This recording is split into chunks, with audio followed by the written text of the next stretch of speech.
بسم اللہ الرحمن الرحیم۔ السلام علیکم ناظرین، آپ دیکھ رہے ہیں پروگرام فیض عام اور میں ہوں آپ کا میزبان سید ثاقب حسین شاہ۔ ناظرین محترم، پروگرام فیض عام میں ہم لوگ فرازی صاحب کے ساتھ مختلف عنوانات پہ بات کرتے ہیں۔ آج ہم لوگ فرازی صاحب سے اطمینان پہ بات کرنا چاہتے ہیں۔ ہمارے ساتھ اسٹوڈیوز میں موجود ہیں، ان سے ملتے ہیں اور بات کرتے ہیں۔ السلام علیکم فرائض صاحب۔ جی وعلیکم السلام جی۔ فرائض صاحب، آج ہم لوگ اطمینان پہ بات کریں گے اور میں آپ سے جاننا یہ چاہوں گا کہ اگر دیکھا جائے آج کل ہر شخص معاشرے میں ہر کوئی پریشان نظر آتا ہے، وجہ کیا ہے کہ لوگ مطمئن نظر نہیں آتے؟ کیا وجہ ہے؟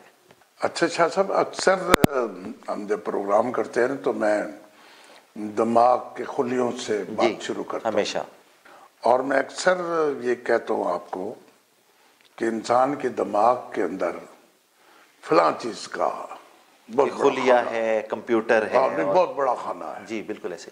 اچھا، یہ جو آج آپ نے موضوع رکھا ہے، اس کا خانہ مجھے ایسا لگتا ہے کہ اس کا جو کمپیوٹر ہے، اس کا جو خانہ ہے، اس کی جو دماغ میں جگہ ہے وہ کچھ کم ہے۔ اطمینان کی جگہ جو ہے اور اطمینان کا خلیہ کافی چھوٹا ہے۔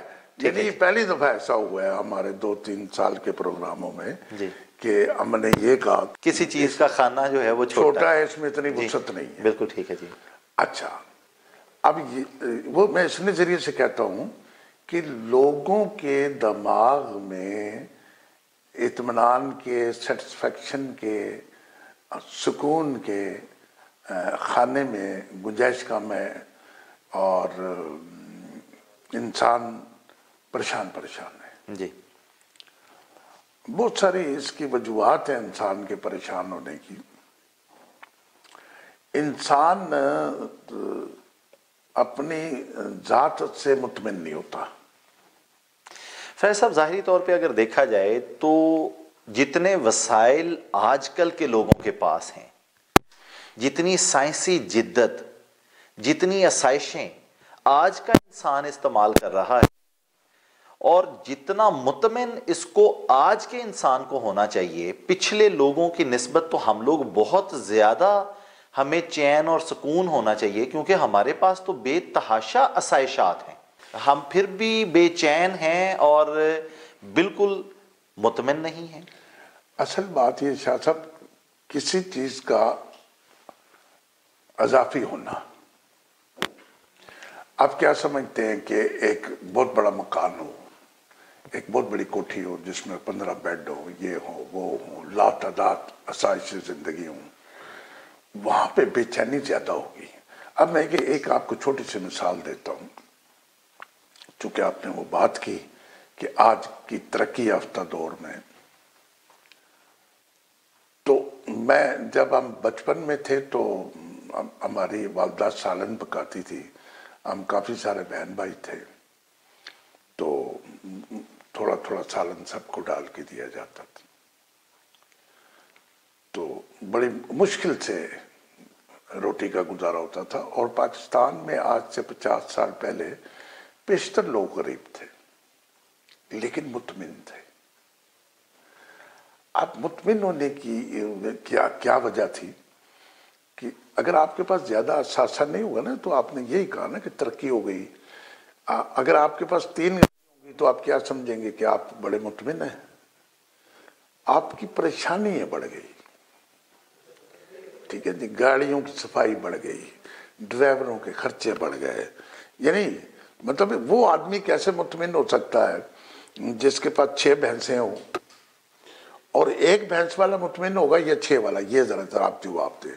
جی ظاہر ہے، اگر آپ کو کوئی بڑا چیلنج درپیش ہے، نہیں تو 6 بھینسوں کو آپ نے چارہ پورا کرنا ہے، 6 بھینسوں کو آپ نے کھانا کھلانا ہے، 6 بھینسوں کو آپ نے دودھ نکالنا ہے، 6 بھینسوں کو آپ نے باندھنا ہے، چرانا ہے۔ 6 بھینسوں کی ذمہ داری، یعنی ترقی ہو گئی نا۔ 6 بھینسوں کی ذمہ داری زیادہ ہے یا 1 بھینس کی ذمہ داری زیادہ ہے؟ ایک مجھے ایسی ایک کہانی یاد آ گئی۔ ایک آدمی تھا، یہ لوگوں نے ویسے بھی سنی ہوگی لیکن یہ چونکہ اس وقت اس بات کی ضرورت پڑ گئی۔ ایک آدمی تھا تو وہ 2 مچھلی پکڑنے کی کنڈیاں لگا کر دریا میں پھینک دیتا تھا، اور دریا کے کنارے پر کسی درخت کے نیچے سو جاتا تھا. اب جب وہ گھنٹے 2 گھنٹے بعد آرام سے اٹھتا تھا تو اٹھنے کے بعد وہ لامالا ان دونوں میں مچھلی لگی ہوئی ہوتی تھی تو مچھلیاں نکالتا تھا. ایک مچھلی گھر لے جاتا تھا, ایک بیچ دیتا تھا. جب مچھلی کھانے کو نہ چاہے تو دونوں مچھلیاں بیچ دیتا تھا. اس کو کوئی بندہ دیکھتا تھا تو شاہ صاحب اس کو وہ کہتا تھا کہ اس طرح تو تیری زندگی ضائع ہو جائے گی اور تیرا سارا سکون برباد ہو جائے گا. تو روز آتا ہے یہاں 2 مچھلیوں کے لیے 2-3 مچھلیوں کے لیے کانٹے پھینک کے اور آرام سے سو جاتا ہے. تو کہتا کیا کروں؟ کہتا بھی تو ایسے کر, ایک جال بنا, ایک جال خرید. ٹھیک ہے جی, عام قایت ہے. ایک جال خرید, وہ جال پھینکے گا تو اس میں مچھلیاں آئیں گی بہت ساری. کانٹے میں تو ایک ہی مچھلی پھنستی ہے نا, دوسری تو پھنس ہی نہیں سکتی. تو وہ جال پھینکے گا, 2-3 بار پھینکے گا, پھر بہت ساری مچھلی لے گا, منڈی جائے گا, بیچے گا, پھر تیرے پاس پیسے بھی آئیں گے, پھر تیرا سکون بھی بڑھے گا. پھر اس کے بعد ایسے ایسے چلتے تو 2 ملازم رکھ لینا, 2 جال پھینکنا, بہت ساری مچھلیاں ہوئیں گی. پھر کہتا پھر کیا ہوگا؟ اس نے کہا پھر تو مچھلی کی تیری بڑی تجارت ہو جائے گی. اچھا پھر کیا ہوگا؟ کہتا پھر تو مچھلیاں کا تیرا اپنا سارا سسٹم ہو جائے گا منڈی میں, اور پھر تو آرام سے آرام کرنا اور سکون کرنا اور مطمئن ہو کے سونا. اس نے کہا بھائی صاحب, شاہ صاحب بات سنو, یہ جو میں ابھی سو رہا تھا یہ مطمئن ہو کے نہیں سو رہا تھا. یہ جو اتنا بڑا سرکل آپ نے چلایا ہے, یہ ساری مچھلیاں میں پکڑوں گا اور سارا کچھ میں یہ اکٹھا کروں گا, تو پھر کیا مجھے سکون کی نیند آئے گی؟ پھر مجھے مطلب یہ کہنے کا کہ آدمی نے سوچا کہ میرے پاس 2 لاکھ روپے ہوں گے یار, پھر مجھے بڑا سکون ہو جائے گا, ایک موٹر سائیکل لے لوں گا اور یہ کروں گا اور بچے کو آرام سے سکول چھوڑاؤں گا, چھوٹا سا گھر ہوگا. پھر اس نے کہا نہیں یار, ایک گاڑی لیتے ہیں. ایسے اس نے اسٹرگل کی, ایک گاڑی لے لی, اور اب 2 پہیوں کی حفاظت کرتا تھا, اب 4 کی کرنی ہے. ٹھیک ہے نا جی, 4 میں سے کوئی بھی پنچر ہو سکتا ہے. تو لہٰذا اس کی لائبلٹی بڑی, کم نہیں ہوئی. اور موٹر سائیکل میں پیٹرول کم خرچ ہوتا تھا, گاڑی لے لی تو گاڑی کا تو پیٹرول زیادہ خرچ ہوگا. اب اس نے گاڑی لے لی, پھر وہ پھیلتا گیا پھیلتا گیا پھیلتا گیا پھیلتا گیا. زندگی کا بڑا سیدھا سا فلسفہ ہے, اتنا سیدھا سا فلسفہ ہے مطمئن رہنے کا اور سیٹسفیکشن کا, کہ آپ اپنے دماغ میں یہ بات بٹھا لیں کہ بس یہ ٹھیک ہے, بس یہ کافی ہے, بس مجھے اور ضرورت نہیں ہے. اگر یہ تو انسان کے پاس ہے ہی نہیں نا. لیکن فراز صاحب, بس یہ کافی ہے, بس یہ ٹھیک ہے اور مجھے اور کچھ نہیں چاہیے, اگر انسان یہ کرنا شروع کر دے گا تو یہ زندگی کی جو دوڑ ہے یہ تو سب ختم ہو جائے گی. اور یہ تو ترقی کی بات نہیں, یہ تو ایسے لگتا ہے کہ جیسے مایوسی کی بات ہے, مایوسی کا درس ہے. اچھا یہ فکرہ ہی غلط ہے کہ زندگی کی دوڑ ہے. جی وہ کیسے؟ ایسے کہ زندگی کا جو وقت آپ کا گزر رہا ہے وہ آپ کے اختیار میں نہیں ہے. زندگی کی دوڑ کا یہ مقصد نہیں ہے کہ آپ اس دنیا کے لیے حلال ہو جاؤ, آپ اس دنیا کے لیے حلال ہو جاؤ, اس دنیا کے لیے ذبح ہو جاؤ, بچوں کے لیے فنا ہو جاؤ, مکان کے لیے فنا ہو جاؤ, گاڑی کے لیے فنا ہو جاؤ. اچھا اطمینان, چونکہ ہم اطمینان پہ بات کر رہے ہیں, سیٹسفیکشن پہ بات کر رہے ہیں, تو سیٹسفائی تو انسان کو ہونا ہے. فراز صاحب, لاتعداد خواہشات ہیں اور جو ہمارے وسائل ہیں وہ کم ہیں. ان کم وسائل میں رہتے ہوئے لاتعداد خواہشات کو حاصل کرنا بھی تو زندگی کا. اچھا میں آپ کو ایک اور بات بتاتا ہوں. آپ اپنی حیثیت سے بہت چھوٹے آدمی کو دیکھ لیں اور اس آدمی سے بھی ایک چھوٹے آدمی کو دیکھ لو. جتنے آپ نیچے چلے جائیں گے, جتنے کم وسائل والے آدمی کے پاس چلے جائیں گے, اتنے ہی اس کے پاس سیٹسفیکشن زیادہ ہوگی. اس کو کر کے دیکھیں. جی. یعنی آپ کے بینک میں جو چپڑاسی ہے نا جی, وہ آپ کے پریزیڈنٹ سے زیادہ سیٹسفائی ہے. اس سیٹسفائی کیوں ہے؟ اگر تو وہ جلتا ہے, اگر وہ دیکھتا ہے شاہ صاحب کے پاس پیسے بہت ہیں, ان کی تنخواہ بہت ہے, فلاں افسر کے پاس یہ ہے, پھر تو وہ سیٹسفائی نہیں ہوگا.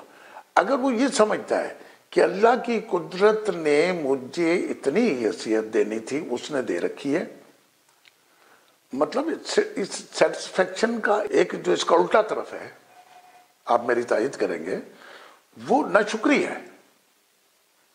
میں غلط کہہ رہا ہوں؟ لیکن فراز صاحب آپ مجھے بتائیے کہ جو لوگ اللہ کا شکر بھی ادا کرتے ہیں اور اپنی زندگیوں میں آگے بڑھنے کی تگ و دو میں لگے ہیں، ان کو ہم ناشکرا تو نہیں کہیں گے فراز صاحب؟ سر مطلب ریس کی بھی ایک لمٹ ہے نا. ایک 100 میٹر کی ریس ہے، ایک 500 میٹر کی، ایک 1000 میٹر کی ہے، ایک 15 میل کی ہے، ٹھیک ہے نا جی. تو سیٹسفیکشن کے لیے آپ اس راستے کو چوز کریں.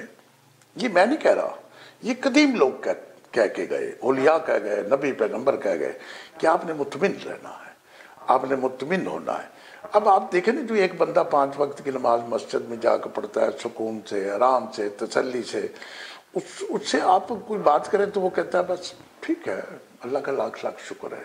اب ہم نے یہ جو فلسفہ گھڑ لیا ہے، آدمی زندگی کی ریس میں پیچھے رہ جائے گا. اس نے اگر وہ نہ حاصل کیا اور یہ نہ لوٹا اور یہ نہ کیا اور وہ نہ کیا. ہمارے معاشرے میں دیکھ لیں، مختلف کیٹیگریاں ہیں. اب میں ویلنسیا میں رہتا ہوں، ویلنسیا میں کوئی 15-20 گھر ایسے بن رہے ہیں جو میرے خیال میں 15-15 کروڑ روپے کے گھر ہیں.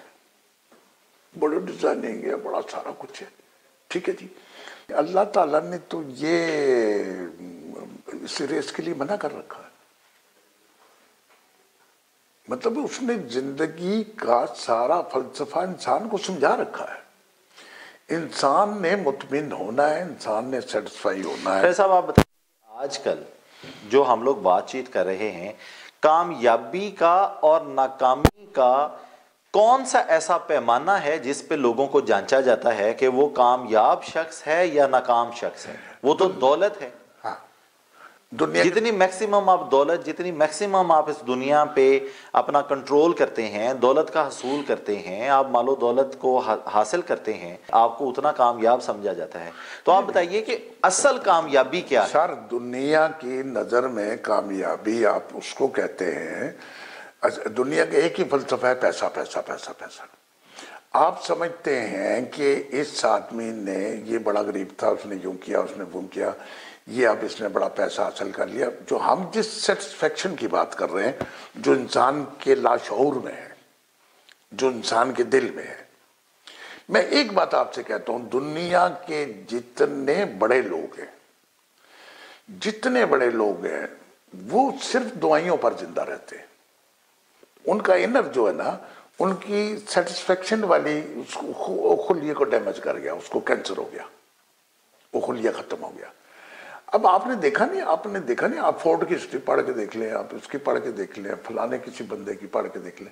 مطلب آپ کیا سمجھتے ہیں کہ بل گیٹ کی یا ملک ریاض کے پاس اتنے پیسے ہیں تو وہ دنیا کی اعلیٰ ترین چیز کھاتے ہوں گے؟ پھر وہ ہر گھنٹے، ہر دوپہر کو، ہر رات کو ایک ہرن کا گوشت روسٹ کرتے ہوں گے، کھاتے ہوں گے؟ نہیں، وہ صرف دنیا کی اس مادی الجھن میں گرفتار ہیں اور وہ سمجھتے ہیں کہ ابھی ہم نے مزید آگے جانا ہے.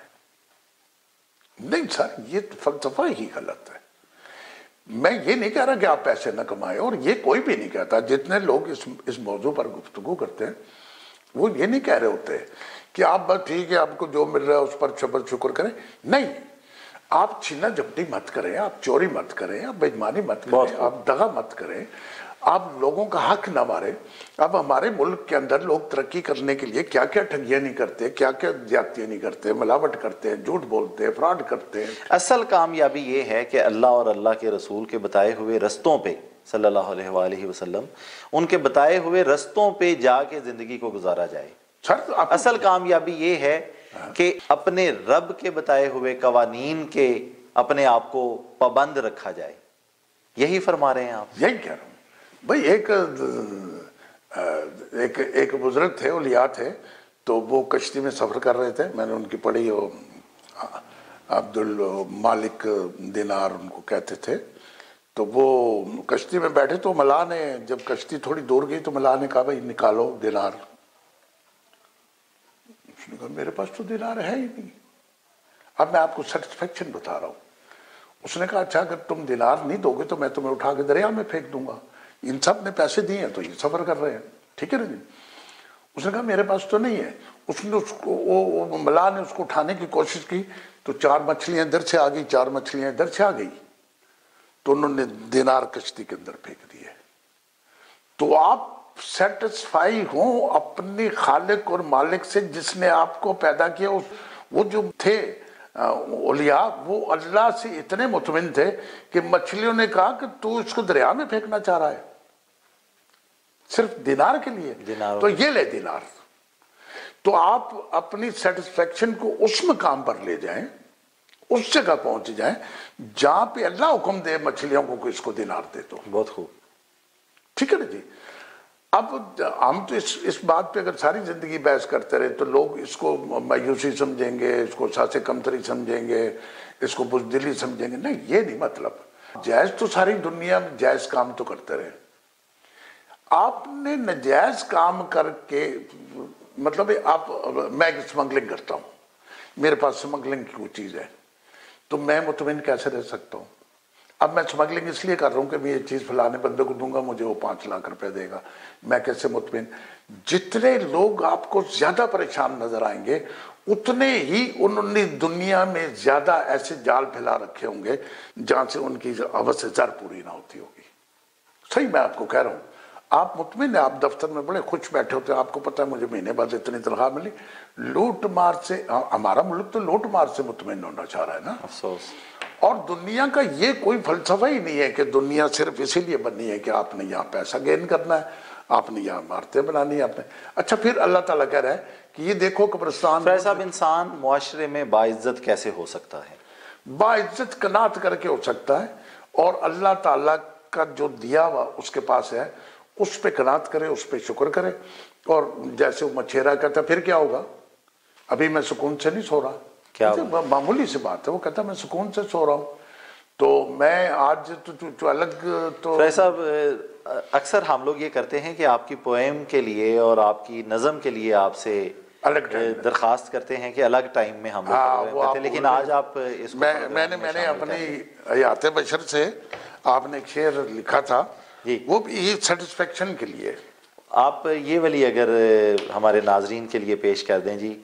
لوگ دل سے راستے استوار نہیں کرتے، دل سے رابطے، لوگ دل سے رابطے استوار نہیں کرتے، اور راہ منزل کی ہموار نہیں کرتے. اچھا، اگر آپ نے یہ نظم سننی ہے اور آپ نے وہ راستے ہموار کر لینے ہیں جو آپ کو سیٹسفیکشن کی طرف لے جاتے ہیں. ٹھیک ہے جی. لوگ دل سے رابطے استوار نہیں کرتے. استوار نہیں کرتے. آپ نے رابطہ استوار کرنا ہے سیٹسفیکشن کا. لوگ دل سے رابطے استوار نہیں کرتے اور راہ منزل کی ہموار نہیں کرتے. ہموار نہیں. واہ واہ واہ، کیا بات. منزل کی راہ ہموار نہیں کرتے. جس طرف آپ نے جانا ہے اس راستے کو ہموار کریں، بہت خوب، ملائم کریں، سیدھا کریں، اس پہ گزرے. کیا بات. جن پہ چلتے چلتے خدا بھی مل جاتا ہے. کیا بات. جن پہ چلتے چلتے خدا بھی مل جاتا ہے. جن پہ چلتے چلتے خدا بھی مل جاتا ہے. لوگ انہی سمتوں کو اختیار نہیں کرتے. کیا بات. لوگ انہی سمتوں کو، انہی راستوں کو، سمت کو، جن پہ چلتے چلتے خدا بھی مل جاتا ہے، لوگ انہی سمتوں کو اختیار نہیں. کیا بات. عین ممکن ہے. کیا بات. عین ممکن ہے. عین ممکن ہے کہ وہ منزل کے قریب جا پہنچے. سیٹسفیکشن والی جگہ. عین ممکن ہے کہ وہ منزل کے قریب جا پہنچے. عین ممکن ہے کہ وہ منزل کے قریب جا پہنچے. کہ وہ منزل کے قریب جا پہنچے. عین ممکن ہے کہ وہ منزل کے قریب جا پہنچے، پر عبادت پہ اپنی اعتبار نہیں کرتے. کیا بات ہے. کیا بات. سیٹسفائی نہیں ہے، وہ مطمئن نہیں ہے کہ جو خدا کے آگے سرنگو ہوئے ہیں اس پہ اعتبار نہیں کرتے. واہ واہ واہ. ٹھیک ہے جی. پر عبادت پہ اپنی اعتبار نہیں کرتے. لوگ دل سے رابطے استوار نہیں کرتے. استوار نہیں. ان کی کیسے ہوگی سنوائی اس کے حضور. ان کی کیسے ہوگی سنوائی اس کے حضور، ان کے حضور، ان کی کیسے ہوگی سنوائی اس کے حضور، واہ واہ واہ واہ واہ، ان کی کیسے ہوگی سنوائی اس کے حضور، جو دل کی گہرائیوں سے، جو دل کی گہرائیوں سے اظہار نہیں کرتے، واہ واہ، بہت خوب، جو دل کی گہرائیوں سے اظہار نہیں کرتے، ایک بار کہنے پہ کر لیتا ہے وہ امانت میت کو، ایک بار کہنے پہ وہ کر لیتا ہے امانت میت کو، یعنی اللہ تعالیٰ کی سننے کی قوت اور سننے کی رفتار اتنی ہے کہ مسلمان یہ کہتے ہیں کہ یہ میت ہم نے اے اللہ تیرے پاس اتنے ماہ کے لیے امانت کر کے تیرے سپرد کی اور اللہ نے سن لیا، اللہ اکبر، بہت ایک بار کہنے پر اللہ نے سن لیا اور ہر چیز کو زمین کو کہہ دیا کہ تو نے اس میت کی حفاظت کرنی ہے، 6 ماہ بعد یہ لوگ نکال کے پھر اس میت کو لے جائیں گے۔ یہ اللہ تعالیٰ کی سننے کی رفتار ہے اور اس کی بہت خوب، اس کے سننے کی وسعت ہے، بہت خوب، ایک بار کہنے پر، سبحان اللہ، ایک بار کہنے پر، ایک بار کہنے پر، ایک بار کہنے پر کر لیتا ہے وہ امانت میت کو، وہ امانت میت کو، اللہ اکبر، لوگ نیت سے کچھ گوش گزار نہیں کرتے، کچھ گوش گزار نہیں کرتے، بہت خوب، لوگ مطلب اپنے رب نیت سے کہا، رب کے ہاں حاضر نہیں ہوتے، ہاں نیت سے کہا تو اللہ نے میت کو، واہ واہ واہ، پھر لوگ نیت سے کچھ گوش گزار نہیں کرتے، ان کو ملتا ہے خدا، ان کو ملتا ہے خدا جو ارادوں میں سچے ہو، جو ارادوں میں سچے ہوں، واہ واہ، ان کو ملتا ہے خدا، کیا بات ہے، ان کو ملتا ہے خدا جو ارادوں میں سچے ہوں، کیا بات، جو خدا کی عطا سے، بہت خوب، جو خدا کی عطا سے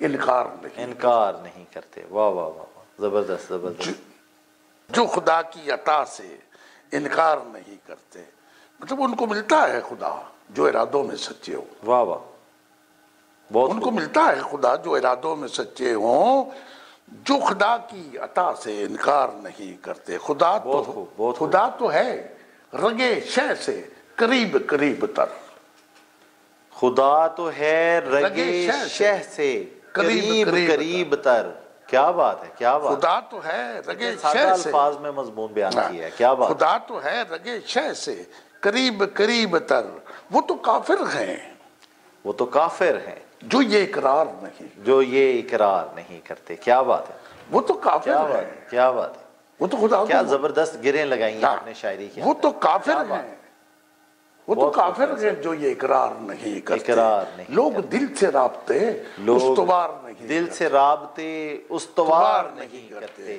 اور راہیں منزل کی ہموار نہیں کرتے، بہت خوب، خدا تو ہے مہربان رحم اس کی عادت ہے، خدا تو ہے مہربان رحم اس کی عادت ہے، بہت، خدا تو ہے مہربان، بہت خوب، بہت خوب، رحم اس کی عادت ہے، کیا بات، بس لوگ ہی